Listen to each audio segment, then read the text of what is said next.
Okay, thank you for the introduction. Hello. Hello, everyone. So I am Misson Dupuis. I am a postdoc in Gero Frieseke's group in the Faculty of Mathematics in TU Munich. And I will present our work on a new ordering scheme for QCD-MRG. So this new ordering scheme is based on symmetry of higher order singular values for states that are particular but typical of quantum chemistry, so namely Slater determinants. Namely Slater determinants. So without further ado, I will introduce, I will set up the stage. So the problem I'm interested in is the electronic Schrödinger Hamiltonian. So I want to determine the ground state of this electronic Hamiltonian. So it's an n-body Schrödinger operator, where my wave function is an antisymmetric n variable function of the L2 space. So the way to compute the ground state of this Hamiltonian would be to resort to a Galerkin approximation. So I consider a family of one-body function, so of capital L one-body function phi I, and I write psi naught as a combination of antisymmetric tensor product of such functions, which is given here. So in order to do a tensor approximation of such a state, I move to an occupation number representation. So I reparameterize the Slater determinant, where I keep track not of the indices that are appearing in my Slater determinant, but of the occupancy of each state or of each function phi I. Okay, so here in my my phi curly braces mu and mu l, the mu I that are equal to 1 are in my Slater determinants.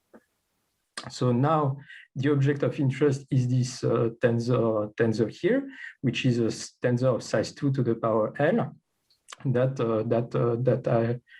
This is the ground state of this is the object that I'm interested in.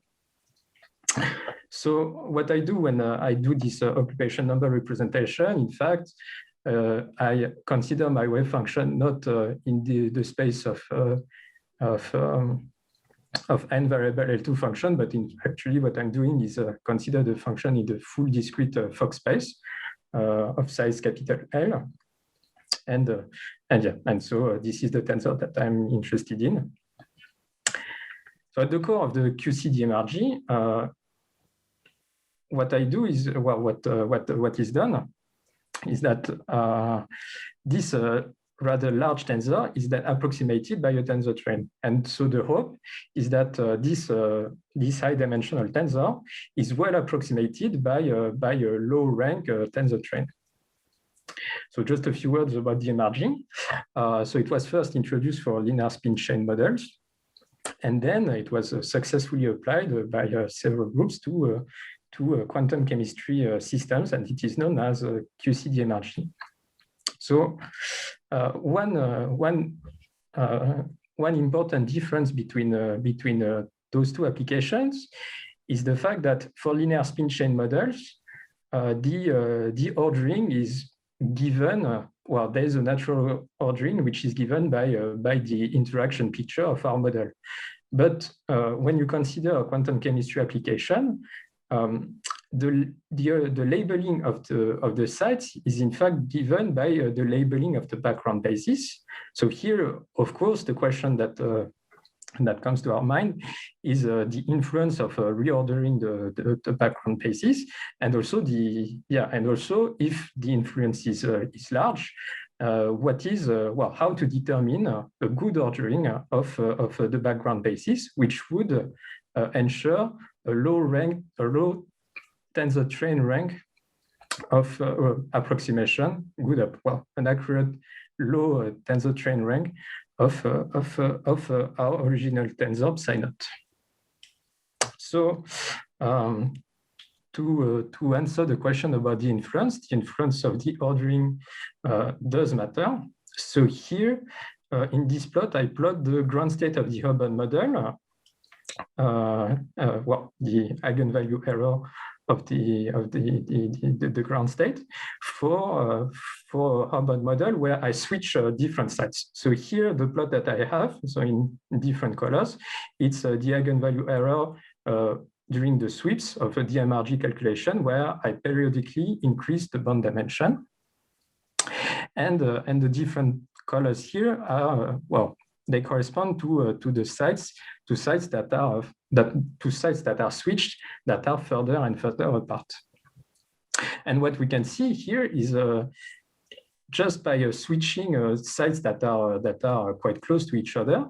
So we don't really introduce a very long range correlation. This already has a fairly large influence on the accuracy of the eigenvalue that is computed. So the ordering, so having a good ordering matters when one wants to use a low bond dimension. So for QCD-MRG, there was a solution that has been proposed by in Hirsch-Legeza's group. It is the Fiedler order, which is based on the quantum information analysis of the ground state that I will sketch in the next slide. So yeah, I think there's a question. Yeah, so how do you determine the initial ordering? Because you're talking about reordering, but that assumes you start with some kind of order. Where does that come from? Yeah, so, okay, good question. So basically, so it comes from here in the first step. So when I consider my Galerkin approximation, so usually this phi I, they come from, well, they are eigenfunctions of some operator on L2 of R3, and yeah, they correspond to the lowest eigenstate of some operator. So in a sense, we have some canonical ordering for our basis functions. Thank you. Okay. Okay, so quantum mutual information. Yeah, so this is a sketch of what the Fiedler order is doing. So we start with some entropy which satisfies these two properties. So it's subadditive and it's strongly subadditive. And additionally, we want our entropy to measure to be a good measure of the truncation error in this sense. So so in this sense, so it captures the truncation error at bond dimension R. So it gives an upper bound of the truncation error of the bond dimension R, and this truncation error is given is given by, well, it's upper bounded by the entropy of this full block. One can then give an estimate of this block entropy by the sum of one body entropies and this mutual information, which is a non-negative quantity because of the subadditivity condition we have on the entropy. And so the whole idea of the Fiedler order, well, the scheme of the Fiedler order, is to find a permutation that maximizes the mutual information of neighboring sites. Because if we, well, in the sense that if all the one-site entropies are comparable, the only thing that we can play on is on this mutual information. And yeah, if this upper bound is as low as possible, well, the hope is that this quantity is also quite low, so we get a good truncation error for a low tensor train bond dimension. So this ordering, in fact, so just to stop a little bit here, this ordering, in fact, completely ignores the nature of our problem, which comes from quantum chemistry. And so the idea of the ordering that we want to advocate it really comes from an analysis of states that are typical for quantum chemistry. And so the idea is the following. In fact, mathematically, we know how to characterize the error that is made by truncating the tensor train representation to the bond dimension R.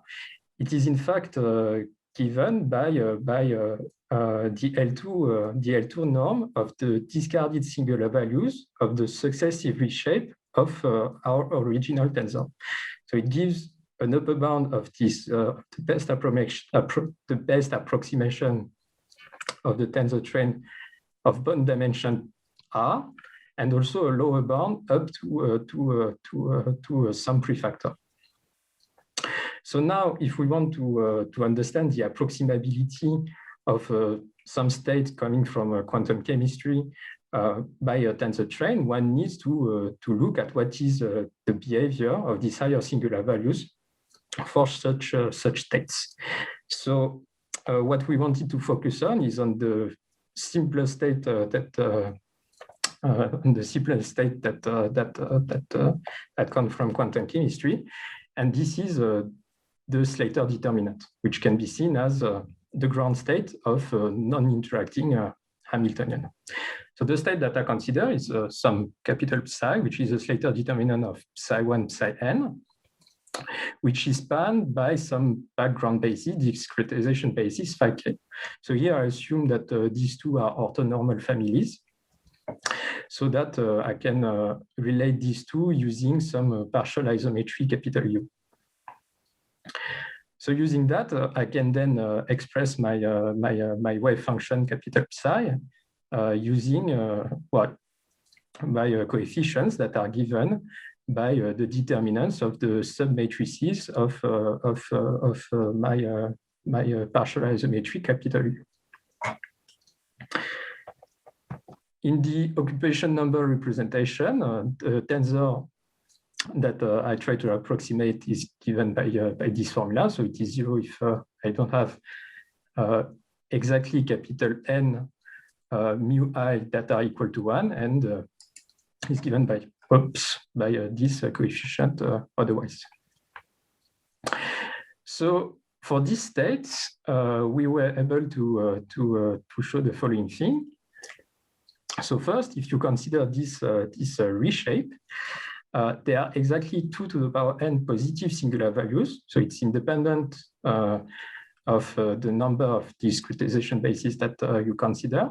And more interestingly, they satisfy such a law. So if you multiply the largest with the smallest singular value, it is equal to the product with the second largest with the second smallest, and so on and so forth. And this constant is in fact explicit. It is given by this product of determinants of the left submatrix and the right submatrix of our original partial isometry. So it's the partial isometry that relates, in fact, the functions that appear in the Slater determinant and our background basis.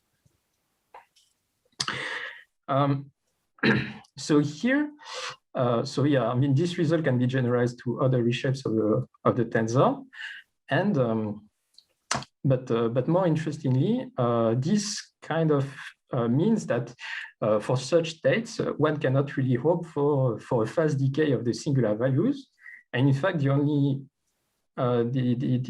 only part where you can play on is on this prefactor. So the idea would then be to try to optimize this constant by permuting the columns of the matrices of the matrix here in order to lower this prefactor here. So this is the whole idea of this best prefactor order. So we want to find the permutation that minimizes over all permutations this constant here. So the problem is that this is still combinatorial, so it's hard to solve. So the hope is that we can get a fairly good approximation to the solution of this problem, and ultimately, well, a faster decay of the singular values by approximating a solution of this combinatorial problem by some simulated annealing algorithm.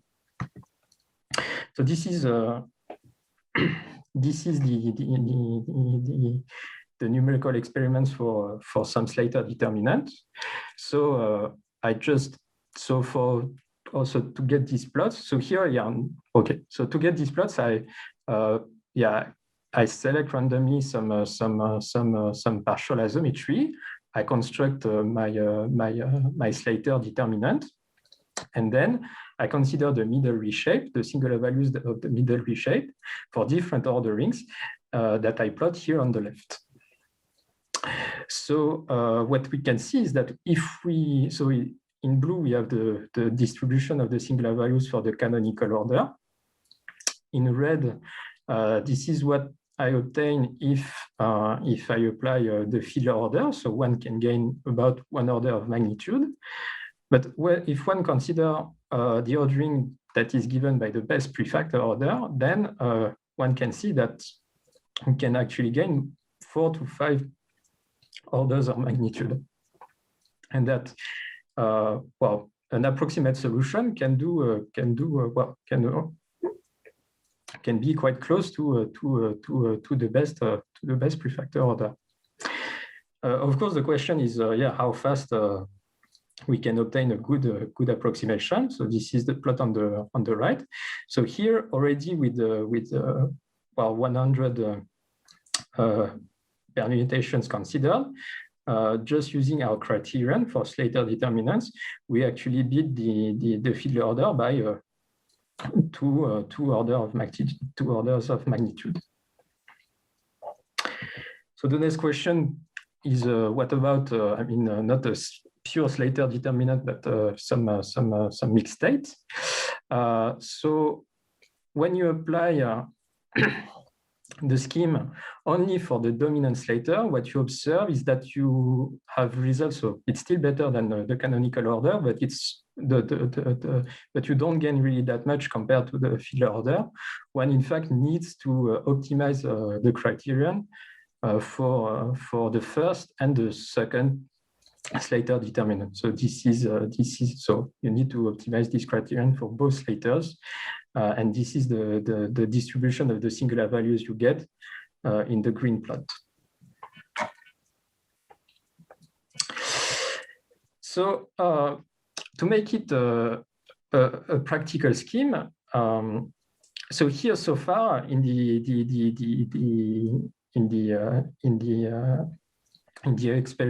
numerical experiments and the examples that I have considered. Yeah, there is a question. Hi. Let me put on my video. So something I'm not understanding. So if there was just one Slater determinant, then the state that you're looking for is, typically that might be the Hartree-Fock state. And then the number of states you would need to keep the bond dimension would normally be 1. So there's something I'm missing about this. Yes, okay. So let's say, because here what I assume is that I don't have, okay. Let's go back here. So the state that I consider is this Slater determinant. So if I am, so if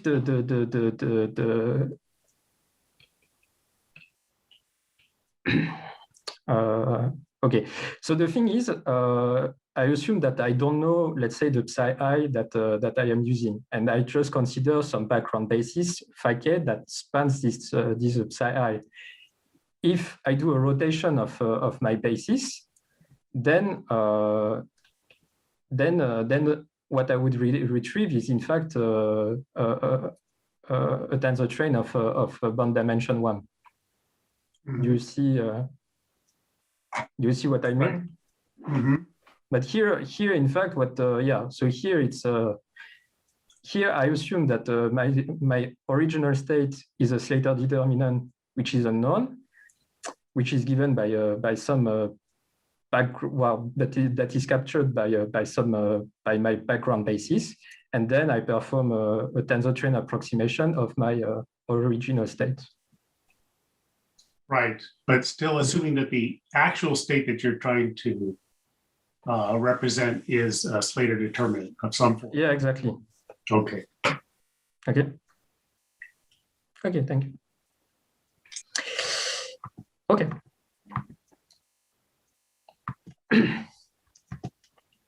So okay, so yeah, so to make our ordering a practical scheme, then one need a way to retrieve this partial isometry U, which was the partial isometry which was relating the functions that were appearing in my Slater determinant and my background basis. So to do that, one considers the one electron reduced density matrix gamma. This you can compute by some cheap method, so either CI, MP2, or small band dimension DMRG. We retrieve the n largest eigenfunction psi I, and then we optimize the ordering with respect to this Slater determinant that is given by these n largest eigenfunctions. And well, yeah, this state here is in fact would be the best, would be the Slater determinant, which would approximate the best our ground state. So we have tested this scheme on the PPP Hamiltonian of cyclic polyene. So it's just CH molecules that are put in a ring. So in particular, this is well, we have periodic boundary conditions on the Hamiltonian, but not on the tensor train approximation. And these are the numerical results that I get. So on the left, we have the eigenvalue convergence with respect to the different orderings, and where I periodically increase the maximal bond dimension. And what we can see is that, for rather large bond dimension, our best prefactor order is able to be more accurate than the canonical or the field order. And this is something that one can see on the distribution of the singular values of the middle reshape. I think it's also interesting to see what happens at the level of the mutual information. So when one looks at the mutual information on the canonical order, one clearly sees the periodic nature of the model that is considered. But and on the field order, what I said previously is happening. So namely that the states, well, the sites with a large mutual information is put are put quite close to each other. Oops. Yeah, the scale here is in a log scale. So it's so yeah. So the scale is so this is a log scale plot. And for the mutual information for the best prefactor order, what we can see is that although although the best prefactor order is not directly dealing with the mutual information, what happens is that it's kind of removing on these off-diagonal blocks large mutual information, large mutual information states. So I thought that was quite interesting to point out. So when we look at Forgive me, just to let you know that you have just a few minutes left. Okay, good. So I'm towards the end anyway. Okay. So when we look at larger systems, so it seems that so when we look at the eigenvalue error, here in that case, the best prefactor order is, it's performing worse, although at the level of the singular values, we still see that these singular values seems to decay faster. So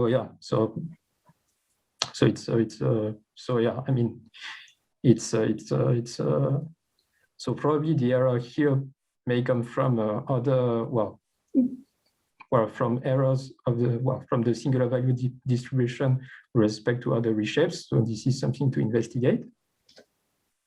And at the level of the mutual information, so here again we see the periodic nature of the system. Here on the Fiedler order, the states with a high mutual information are close to each other, and on the best prefactor order, we clearly see that these states have low mutual information, and they are far apart. Oops. Okay. So to conclude, we have discovered an inversion symmetry of higher order singular values for Slater determinants. And using this inversion symmetry, we have proposed a new ordering scheme of the orbitals, which does not rely on the mutual information of the state, but really on the nature of the problem, which comes from quantum chemistry. So in the future, I think, this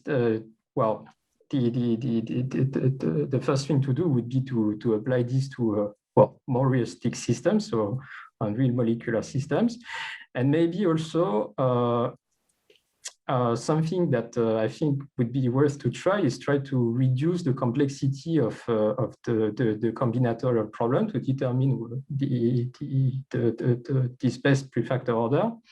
I think this could be done by trying to just reduce the problem by selecting the states by using these quantum mutual information tools, and pick the state pick the ordering which would minimize our best prefactor order. And so with that, I would like to thank you for your attention.